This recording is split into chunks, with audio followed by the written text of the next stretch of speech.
नमस्ते दोस्तों, हमारा नाम अजय और रउआ लोग देखते हैं द जयका शो। तो भाई लोग आज हम बात करे वाला बानी भोजपुरी के 5 रोस्टर के बारे में, 5 टॉप रोस्टर के बारे में बात करे वाला बानी। तो हमनी के लिस्ट में नंबर 5 पे आवेलन।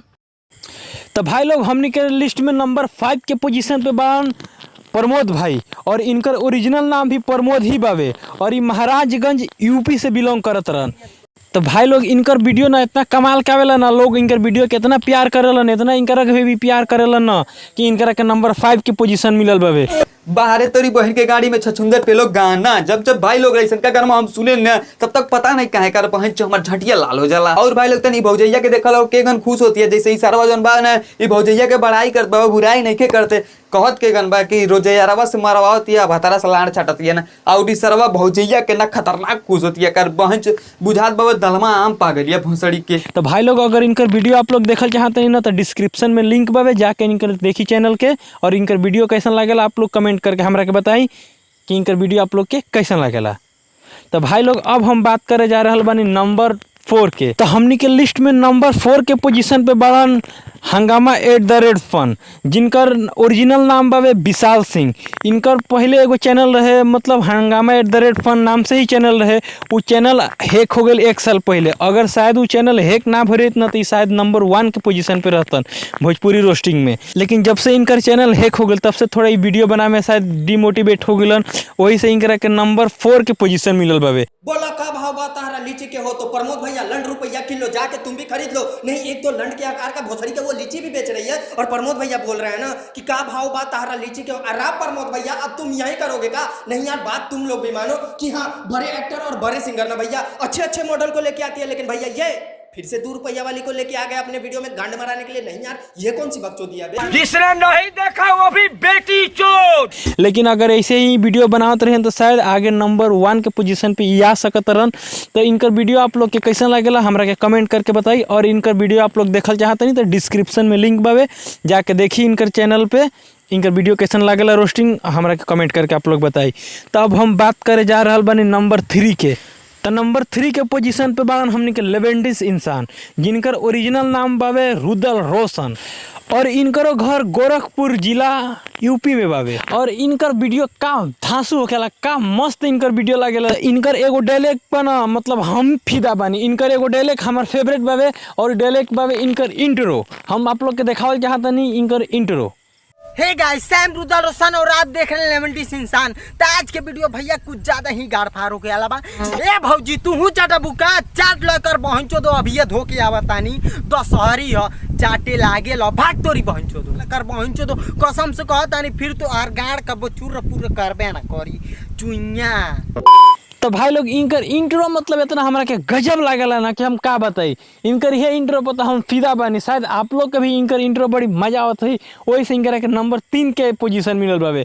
तो अब हम बात करे जा रहल बानी नंबर 2 के। तो हमनी के लिस्ट में नंबर 2 के पोजीशन पे बाड़न झंड जी, जिनकर ओरिजिनल नाम बावे इनामुल हक, और ई गोरखपुर यूपी से इहो बाड़न।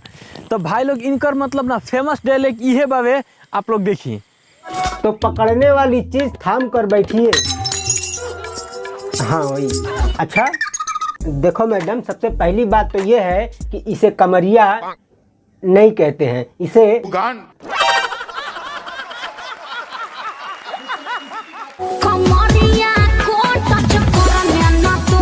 काहे भाव बढ़ गया है का? पहले तो 10 रुपए में मान जाती थी, आज अचानक से का हो गया कि टच नहीं करने दोगी? डीजल पेट्रोल की तरह आपका भी दाम तो नहीं ना बढ़ गया? आखिर वजह का है? तो भाई लोग इनकर फेमस डायलॉग के ना हम भी दीवाना बनी, का गजब की डायलॉग मारलन। इंट्रो में इनकर एगो डायलॉग ऐसा का बा कि ओकर मतलब दीवाना हम भी बनी, शायद पूरा दुनिया वही के दीवाना बा, वही से इनकर के नंबर 2 के किताब मिलल बावे। तो का हाल है? ठीक है, आज खुश तो बहुत होगे तुम। हाँ तो भाई लोग इनकर यह डायलॉग शायद हमरा के अच्छा लगेला, आप लोग के इनकर कौन डायलॉग अच्छा लगेला कमेंट करके बताई, और इनकर चैनल के लिंक हमारा डिस्क्रिप्शन में बावे, जाके देखी इनकर वीडियो और कमेंट करके बताई कि इनके लोग के वीडियो आप लोग के कैसा लागेला। तो अब हम बात करे जा रहल बानी नंबर 1 के। तो भाई लोग आप लोग तो जानिए गए होखेम कि अब नंबर 1 के पोजीशन पे के बावे। तो अगर नहीं जाना तो हम आप लोग के बता देता नहीं कि नंबर 1 के पोजीशन पे बारन क्रेजी नंबर 1। हाँ, नंबर 1 के पोजीशन पे बारन क्रेजी नंबर 1, और इनकर ओरिजिनल नाम बावे राज राजभर। और ये होजाई डिस्ट्रिक्ट आसाम से बड़न। तो भाई लोग तो हनियो लोग के देख लो क्रेजी नंबर 1 के एगो छोटा सा वीडियो क्लिप।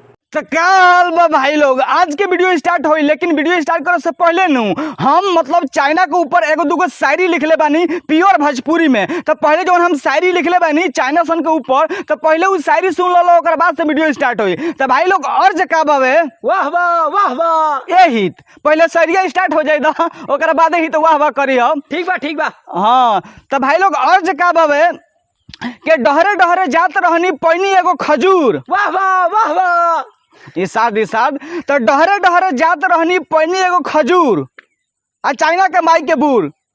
और जका बावे के मन करे मार दी गोली, मन करे मार दी गोली।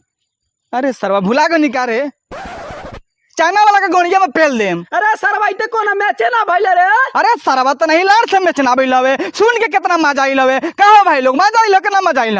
तो भाई लोग कोनो भी सिंगर ना खराब गाना गावे से पहले ना 100 बार सोचेला सन और उनकनी के दिल से बस एक ही आवाज आवेला, कहीं करेजिया रोस्ट ना कर। यह दहशत के कारण बाकी इनकरा के भोजपुरी रोस्टिंग के बादशाह कहल जाला। भोजपुरी फिल्म के शायद कोनो डायलॉग इतना हिट भइल होई कि जितना इनकर डायलॉग हिट भइल रहल।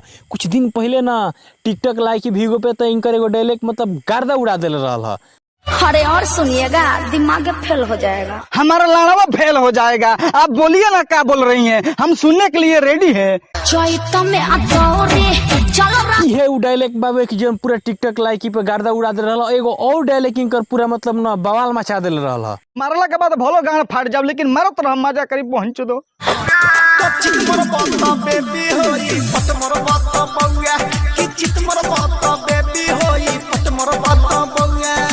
रत्नेश भैया और ये गोनिया में पेल दबा तो कौन चाहिए हो?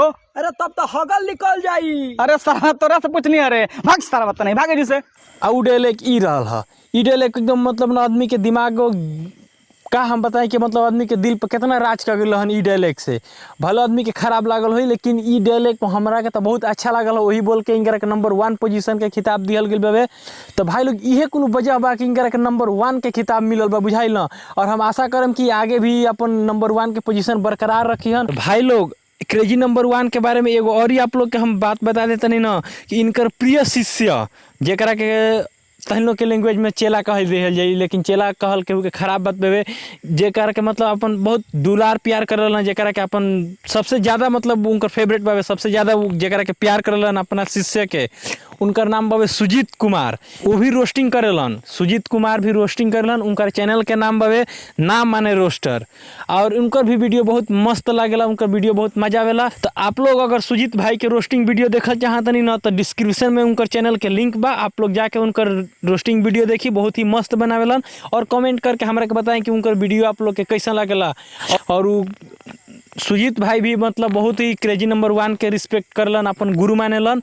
और ये गुरु चेला के रिश्ता बहुत मतलब खास बा। इनके लोग के मतलब कुछ अलग इनके लोग में बात बाबे, मतलब वो उनकरा के बहुत ज़्यादा मानेलन, वो भी उनकरा के मानेलन।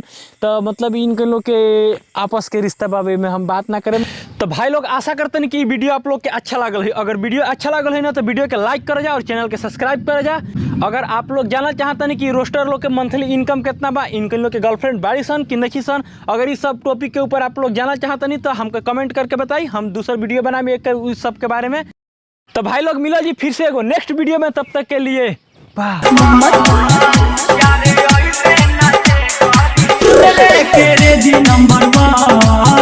यार ऐसे न